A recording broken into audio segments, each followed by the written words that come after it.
Oh, well, I just had a customer complaint, a phone call with a customer about it because of discoloration.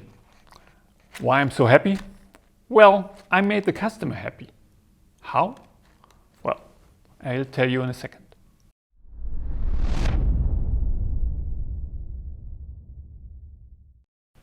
So, why is the customer happy now? First, he was complaining about discoloration in the tubing system. He sent us some samples, we did some other samples about it, and we analyzed them. So, in fact, when talking about discoloration, you actually have two different kinds of effects. First, a discoloration which is due to a high oxygen level of your shielding gas. And that's what he was about. That's what his concern was. He complained that the heat is not correct because he did everything he can. He did new lines, new connections, new gas bottles, new cleanlinesses.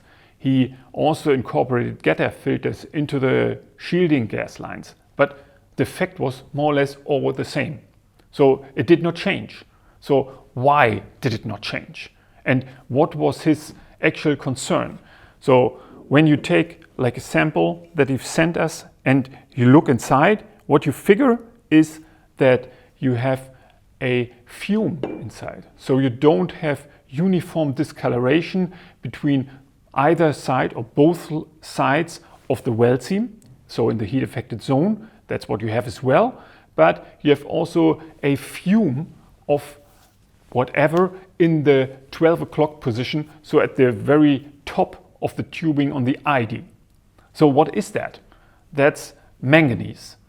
And what you see there is manganese dioxide on the top position of the tube. Why on the top position? Because when the hot gases from the welding process are evaporating, they are collecting on the top of the tube on the ID. And when they move on towards colder regions, they are condensing on the ID there. So what is it with manganese all about actually? Usually manganese is something you cannot avoid in any alloy you have, because up to a percentage of 2% it's allowed in every alloy, be it 316L, be it something else, it's usually in there. It's depending on the manufacturing method of this alloy. And once you have a very critical application, you may need to think about choosing a different production method for the alloy. But in this case, it was a given method, it was a given tubing system and a given application. And in this, he had on the one hand these manganese fumes on top, but on the other hand, he also had a very slight discoloration that I cut out here. And this discoloration is, when you look at it from a certain angle, it's not like light straw color or brownish or reddish. It's rather light blue or perhaps gray or a bit dull, I would say. And that's a good indication for a manganese that's evaporating from the weld seam here. Manganese has a very low boiling temperature compared to the other alloy components in this case. So manganese is evaporating from the weld seam first and then condensing on both sides of the weld seam or close to the heat affected zone. But it's not an oxide, it's the pure metal you see there. So you have, as said, two effects. One is the pure metal on both sides of the weld seam.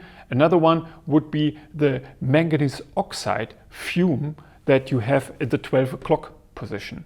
And the question is that critical for the application or is it not? But that's what you can typically not avoid. If you would need a discussion about the impact of that and the relation towards norms or regulations like the ASME PPE, the DIN or the semi norms, please don't hesitate to contact us. We will help you out with our knowledge. So that's it. I hope I could give you a little bit of an insight into that topic, and I would be happy if you join us next time on this channel. So good so far. Stay healthy, take care, and bye-bye.